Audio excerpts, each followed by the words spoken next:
전도서 말씀은 상당히 비관적입니다. 그리고 인생의 허무함에 대해서 말을 하고 있습니다.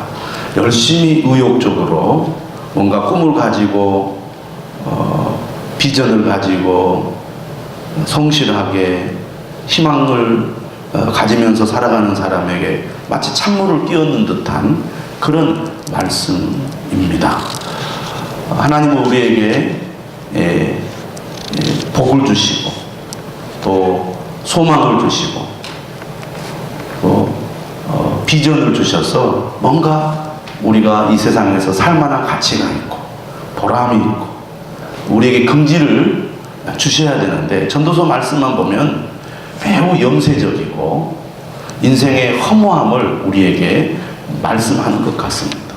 전도서 1장 시작부터 비관적인 말로 시작을 하지 않습니까? 모든 것이 헛되도다. 헛되고 헛되며 헛되고 헛되니 모든 것이 헛되도다. 왜 인간의 모든 수고가 헛되다고 말합니까?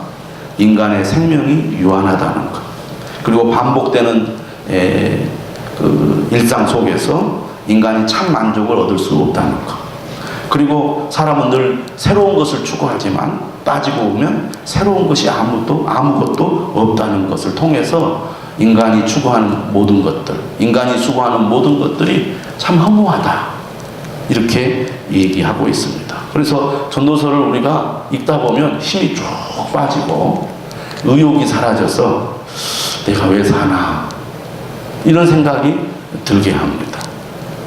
사람들은 기본적으로 지혜를 추구하죠. 지식을 추구합니다. 그래서 보다 더 나은 삶을 살기 위해서 열심히 공부하고, 어떻게 하면 내가 더 나은 삶을 살 수 있을까, 많은 생각들을 합니다. 그런데 이런 인간의 지식과 지혜라는 것도 알고 보면 다 헛되다고 얘기합니다.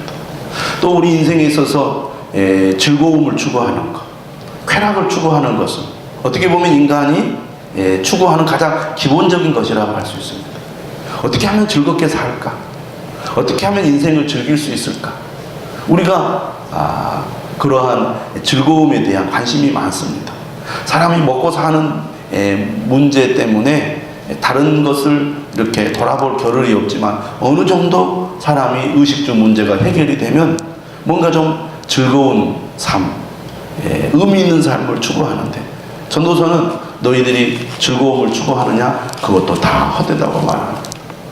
또 사람들은 나름대로 다 꿈이 있고 포부가 있어서 성공적인 인생을 살고 싶어 합니다. 또 내가 성공하지 못했더라도 내 자녀들에게는 성공적인 삶이 되도록 지원하는데 돈을 아끼지 않는 것이 부모들의 마음입니다. 그래서 사람은 뭐니 해도 성공해야 된다. 그래서 열심히 정말 잠도 제대로 자지 않고 한눈 팔지 않고 열심히 일을 하죠. 그런데 전도서는 뭐라고 말합니까? 성공하는 것도 다 헛되다, 이렇게 말하고 있습니다. 오늘 본문도 지혜와 어리석음에 대해서 12절부터 18절까지 17절까지 말씀을 하고 있습니다. 12절에 이렇게 시작하죠. 내가 돌이켜 지혜와 망령됨과 어리석음을 보았나니. 12절에 망령됨과 어리석음은 지혜의 반대 개념입니다. 지혜의 반대 개념. 그러니까 지혜로운 것과 어리석음. 어떤 사람은 지혜롭고 어떤 사람은 어리석습니다. 그런데 오늘 본문은 지혜로운 사람이나 어리석은 사람이나 다 결말은 똑같다는 얘기를 하고 있습니다. 우리가 왜 열심히 공부합니까? 우리가 살아가는 데 있어서 필요한 지혜를 얻기 위해서 얼마나 우리가 많은 노력을 합니까? 그런데 알고 보면 그것도 별로 우리에게 유익이 될 것이 없다라고 얘기합니다. 오늘 12절에서 15절의 말씀은 왕에 대해서 이야기를 합니다. 통치자죠. 왕이 좋은 나라를 만들기 위해서 열심히 노력을 하고 지혜를 모아서 좋은 나라를 만들어 갑니다. 그리고 많은 업적을 쌓아요.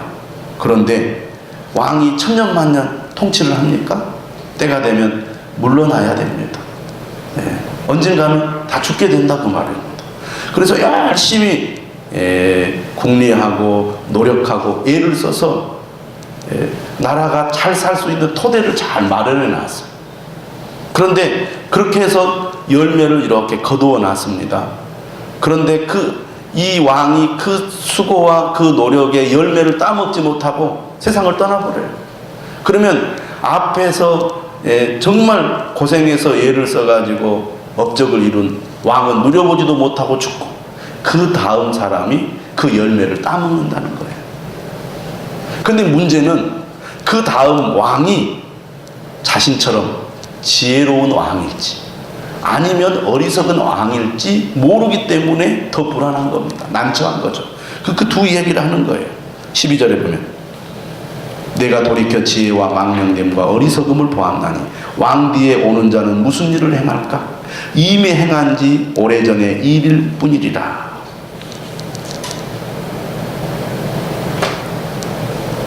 그러면서 13절은 이렇게 말합니다. 지혜가 놔두세요. 지혜가 우매보다 뛰어남이 빛이 어둠보다 뛰어남 같도다. 지혜자는 그의 눈이 그의 머릿속에 있고 우매자는 어둠 속에 다니지만 그들 모두가 당하는 일이 모두 같으리라는 것을 나도 깨달아 알았노라. 전반부는 지혜가 우매보다 뛰어나다고 말합니다. 그렇죠? 지혜로운 사람은 어떤 사람입니까? 14절에 그의 눈이 그의 머릿속에 있다 이렇게 말합니다. 지혜로운 사람은 분별력 있는 삶을 살아요. 그런데 우매한 사람은 어떻습니까? 어둠 속에 다닌다고 말합니다. 앞뒤 분간 못하고 갈팡질팡해요. 여러분, 우리가 살다 보면 지혜롭지 못해가지고 손해를 많이 보고 후회를 많이 하잖아요. 그리고 우리가 어떤 일을 잘 해냈을 때, 야, 그때 내가 참 생각을 잘했다. 그때 어떻게 머리가 쫙 돌아가서 판단을 잘했다. 역시 사람이 지혜로우면 이렇게 혜택이 많고 좋은 결과를 얻게 되는구나. 우리가 스스로 자평할 때가 있잖아요. 그때 내가 참 지혜로웠어. 그래서 일이 잘 된 거야. 근데 어떤 경우에는 내가 이렇게 어리석어가지고 지금보다 훨씬 나은 결과를 얻을 수 있었는데 내가 그때 생각이 멍청해가지고 이렇게 일을 그르쳐서 내가 이렇게 어려움을 겪는구나. 그런 일들이 있지 않습니까? 그런 경험들을 반복해서 하다 보면 우리가 정말 지혜로운 것이 참 중요하구나. 그래서 우리가 인생을 살아가는 데서 어떻게 하면 모든 일을 좀 효과 있게 또 효율적으로 득이 되고 또 유익이 되는 그런 어떤 결과를 맞이할 수 있을까? 나름대로 생각을 많이 하고 많은 여러 가지 정보나 도움을 받아서 무슨 일을 하더라도 시행착오를 되도록이면 적게 겪고 적은 투자에 많은 결과를 얻을 수 있는 그런 일을 하려고 애를 씁니다. 여러분, 성공하는 사람은 지혜로운 사람입니다. 아무나 성공하는 거 아니죠. 사업도 마찬가지입니다. 아무나 사업에 성공하는 게 아니에요. 앞에 부분에서도 우리가 1장에서도 2장 앞부분에도 나와 있듯이 지혜로운 사람들이 성공하는 거예요. 그래서 우리가 지혜를 얻기 위해서 공부를 많이 합니다. 끊임없이 공부해서 우리가 삶에 또 사업에 필요한 지혜를 얻으려고 노력을 하는 것입니다. 그런 사람과 그러지 않는 사람, 세상에 살아가는 동안에 결과가 많이 다르다는 거예요. 그런데 그 다음 14절 후반절에 뭐라고 말합니까? 그들 모두가 당하는 일이 모두 같으리라는 것을 나도 깨달아 알았도다.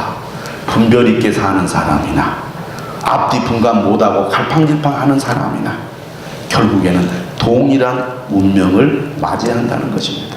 그런 걸 생각해 보면 지혜롭다, 어리석다, 그것이 아무 소용이 없더라는 거죠. 얼마나 비관적이고 허무한 말을 하고 있습니까?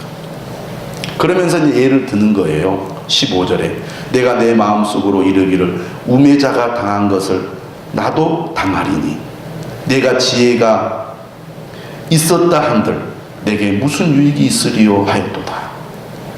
이에 내가 내 마음속으로 이르기를 이것도 헛되도다 하였도다.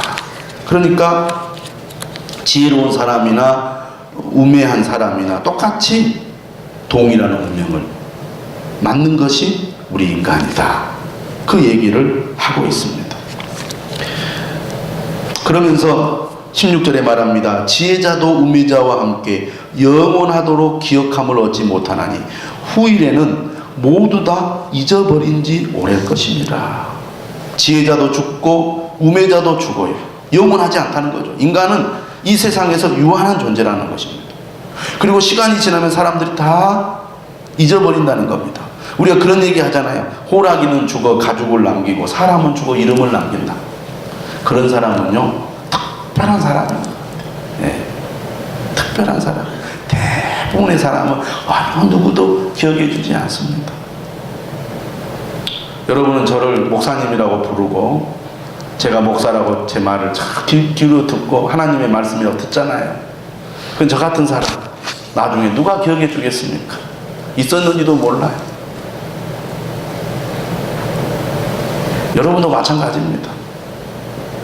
우리같이 평범한 사람들은 그 누가 기억해 주지도 않고, 여러분이 역사책에 이름이 남겠습니까? 어디에 남겠어요?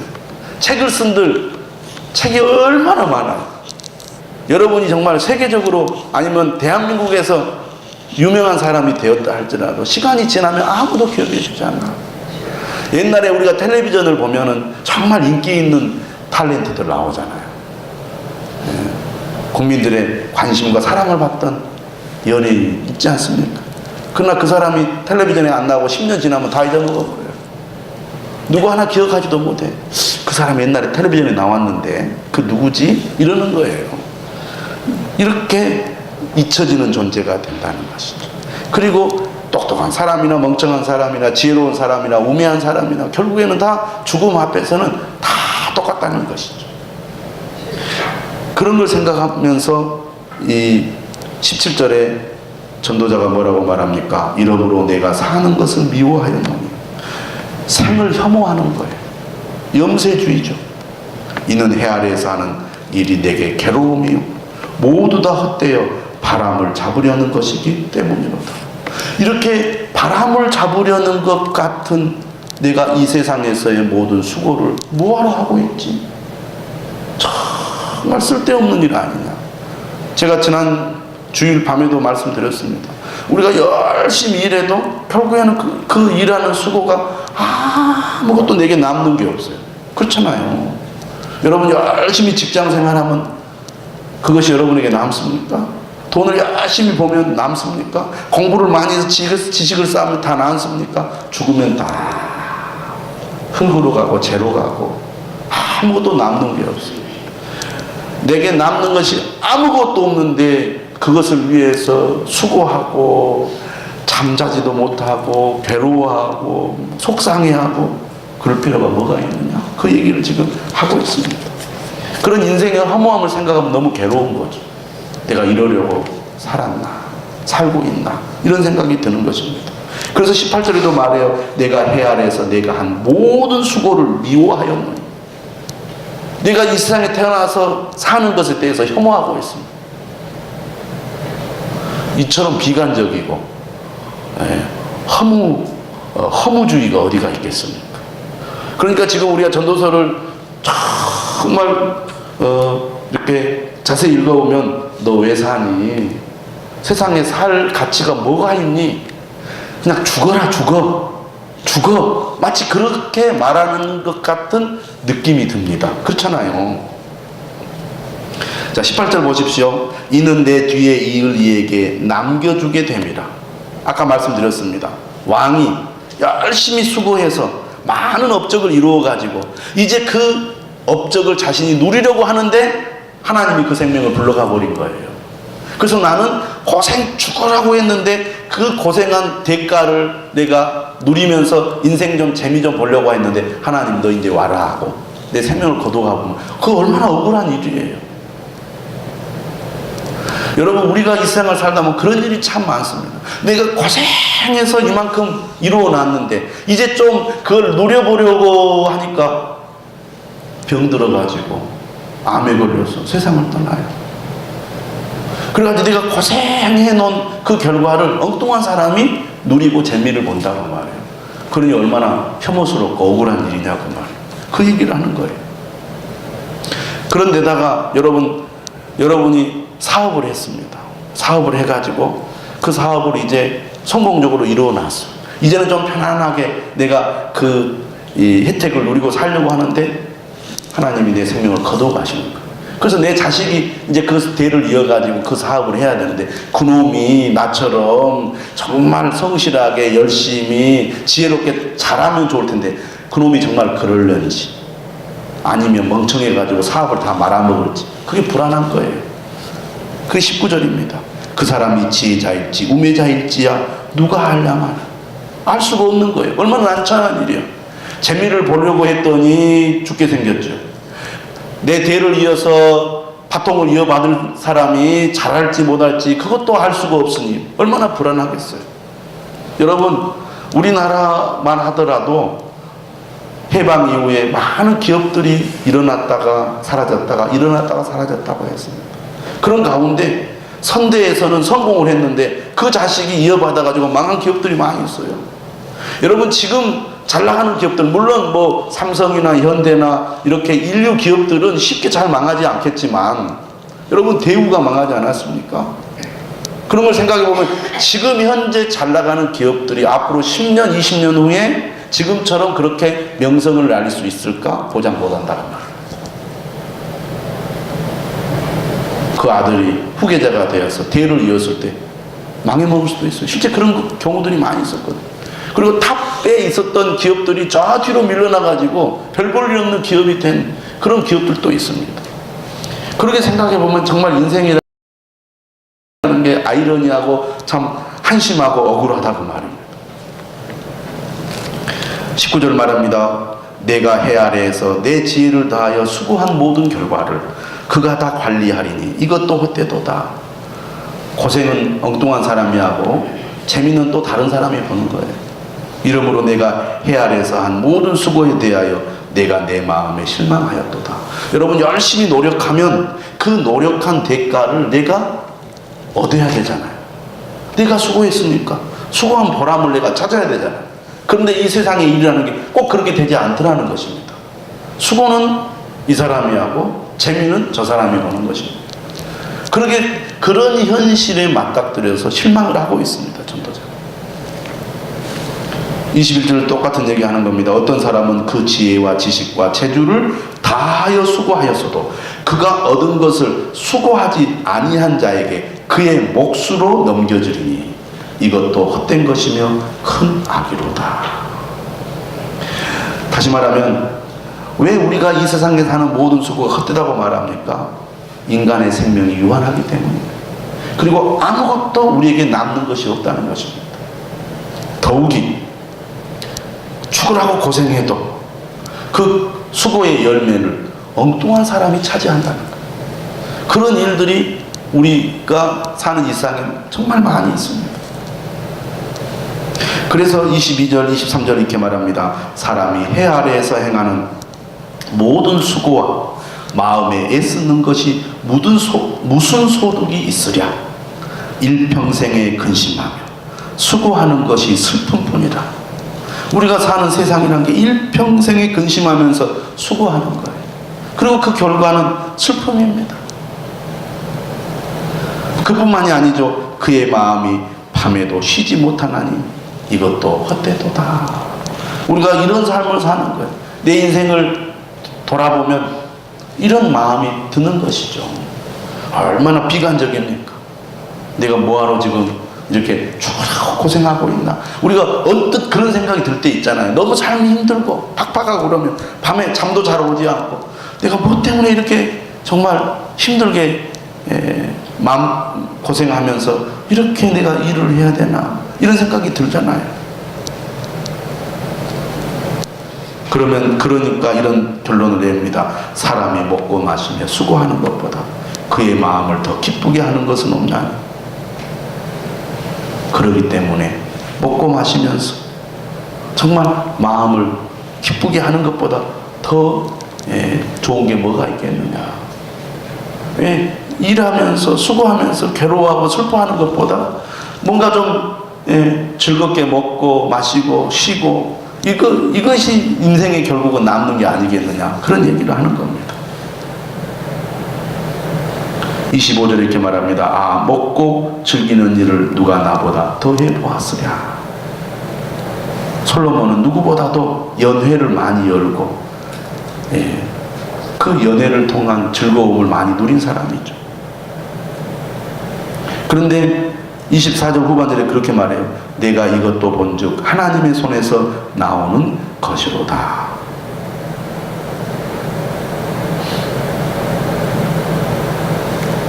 마음의 기쁨, 즐거움도 하나님이 주셔야 가능하다, 그런 얘기를 하고 있습니다. 26절 이렇게 말하죠. 하나님은 그가 기뻐하시는 자에게는 지혜와 지식과 희락을 주시나 죄인에게는 노고를 주시고 그가 모아 쌓게 하사 하나님을 기뻐하는 자에게 그가 주게 하시지만, 그러니까 하나님은 자기가 마음에 드는 자에게는 지혜와 지식과 희락을 주세요.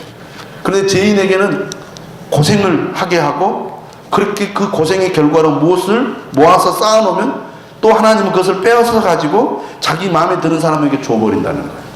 세상에 이런 참 어떻게 보면 불공평하고 엉뚱한 일들이 일어나는 거예요.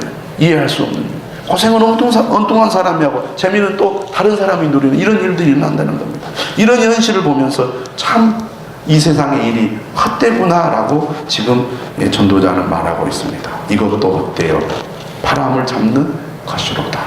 그러니까 인간이 원하는 그런 즐거움과 그런 인생의 재미도 사실은 유한한 것이고 예측하기 어려운 것이고 우리가 원하는 대로 되지 않고 하나님의 손에 달려있는 거예요. 나는 정말 열심히 일해서 내 인생 한번 즐겁게 살고 싶다. 근데 하나님은 네 마음대로 될 줄 아냐고 딱 뺏어가버려. 기대하지 않은 사람에게 하나님이 주세요. 내가 원한다고 성공하고 내가 원한다고 인생의 즐거움을 누린 게 아니고 하나님이 원하는 자에게 주는 거예요. 그런 걸 생각해 보면 참 우리가 이 세상에서 사는 우리의 삶이라는 것이 참 헛되다는 것이죠. 허무하다는 것입니다. 이 말씀을 들으면서 여러분 어떤 생각이 드십니까? 전도서는 해 아래에서, 다시 말하면 하나님이 없는, 하나님을 인정하지 않는 삶이라는 것은 아무리 그가 대단한 삶을 살았다 할지라도, 그가 아무리 성공적인 삶을 살았다 할지라도, 그가 정말 남 부러워할 만큼 즐겁게 살았다 할지라도 결론은 다 헛된 것이고 남는 것이 하나도 없고 결국에는 유한한 삶이라는 것을 전도서는 분명하게 말하고 있습니다. 여러분, 이 세상에는 참 소망이 없습니다. 이 세상은 유한한 것입니다. 그래서 고린도후서 4장 18절은 뭐라고 말합니까? 우리가 주목하는 것은 보이는 것이 아니요 보이지 않는 것이니 보이는 것은 잠깐이요 보이지 않는 것은 영원함이니라. 아멘. 보이는 것은 잠깐이요 보이지 않는 것은 영원함이라고 말합니다. 다시 말하면 우리가 이 세상을 살아가면서 정말 우리가 무엇에 참 의미와 가치를 둘 것인가, 진실은 뭐고 실체는 뭔가를 분명히 알아야 됩니다. 히브리서 9장도 말합니다. 한 번 죽는 것은 사람에게 정해진 것입니다. 죽음이라는 것이 우리에게 있는 모든 것을 다 뺏어가 버린다는 겁니다. 건강도, 재산도, 지식도, 우리가 쌓아놓은 모든 업적도 다 뺏어가 버리기 때문에. 그리고 죽음이라는 것은 우리가 예측할 수 없는 측면이 너무 많다는 것입니다. 하나님의 손에 달려있기 때문에 오늘이라도 내일이라도 내년이라도 하나님이 가져가시면 우리가 아무리 많은 계획을 세우고 아무리 참 원대한 꿈을 가지고 있다 할지라도 하나님이 흔들어버리면 우리의 모든 계획과 모든 포부가 다 물거품이 돼버린다는 것이죠. 그렇기 때문에 우리가 이런 허무하고 유한한 이 세상 속에서 정말 우리가 어떻게 살아야 합니까? 그것을 넘어서는 그런 믿음이 우리에게 있어야 되겠습니다. 우리가 주목하는 것은 보이는 것이 아니요, 보이지 않는 것입니다. 보이는 것은 잠깐이요, 보이지 않는 것은 영원합니다. 일시적이고 잠깐 있다가 사라지는 것에 우리가 주목하고 거기에 관심을 가지고 거기에 우리가 목표를 가지고 꿈을 가지고 살 것이 아니라 영원한 것에 우리의 삶의 목표와 꿈을 가져야 된다는 것입니다.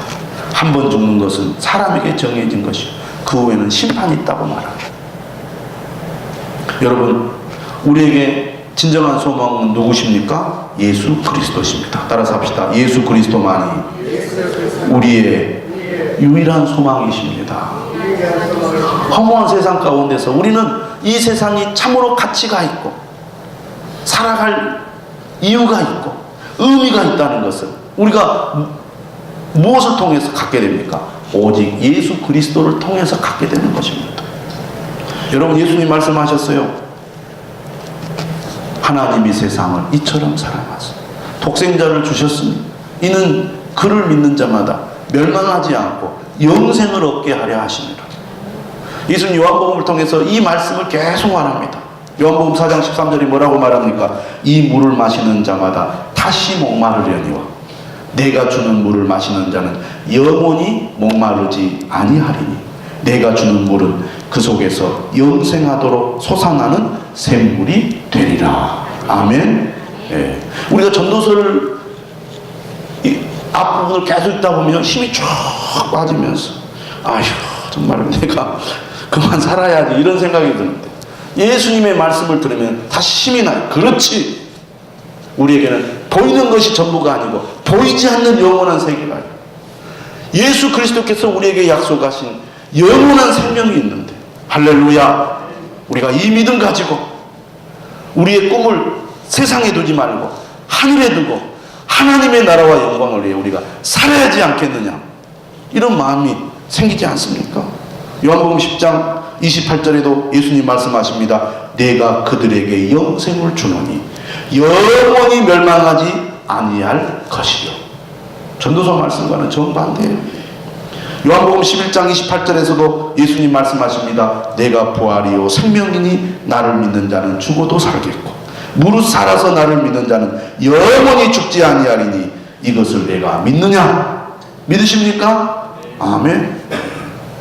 그래서 하나님 없이 세상을 바라보면 세상은 허무하고 비관적입니다. 깊이 생각할수록 정말 우리 인생을 따지고 들어가면 허무한 거예요. 그런 생각을 안 하니까 한치 앞을 내다보지 못하고 죽음의 길로 가면서도 그래도 세상에서 즐기는 것이 최고야. 역시 사는 동안 먹고 마시고 즐기고 아니면 성공하고 뭔가 내가 이름을 남기고 업적을 남기고 그래서 내가 한번 성공하는 것이 최고가 아니겠어. 그렇게 살아가는데 자기가 지금 죽음의 길 멸망의 길로 가는지도 몰라요. 언제 그러한 삶이 끝날지도 모르고 정말 가고 있는 것입니다. 그러나 여러분, 예수 그리스도 안에서 우리에게 영원한 생명이 있습니다. 예수 그리스도 안에서 정말 우리에게 하나님의 약속된 상급이 있고 기업이 있습니다. 예수 그리스도만이 우리의 참 소망임을 믿으시기를 바랍니다. 그분을 온전히 의지함으로 우리가 이 세상을 살아가면서 무의미하게 비관적으로 헛된 삶을 사는 게 아니라 정말 주님을 모르는 사람들에게 하나님의 생명, 영원한 생명, 하나님의 나라를 증거하는 그런 삶을 살아가는 그런 주의 백성이 되어야 되지 않겠습니까? 전도서를 통해서 더더욱 예수님의 말씀에 주목하고 예수님의 약속에 주목하고 그런 인생을 살아가시기를 바랍니다. 성령께서 우리와 함께 계십니다. 성령께서 우리에게 하나님의 이 영원한 생명의 말씀을 믿게 해주십니다. 그 성령님을 의지하시고 그 성령님으로 충만하여서 이 세상을 바라볼 때 비관적으로 바라보지 않고 소망 가운데 바라보며 살아가는 여러분 되시기를 바랍니다.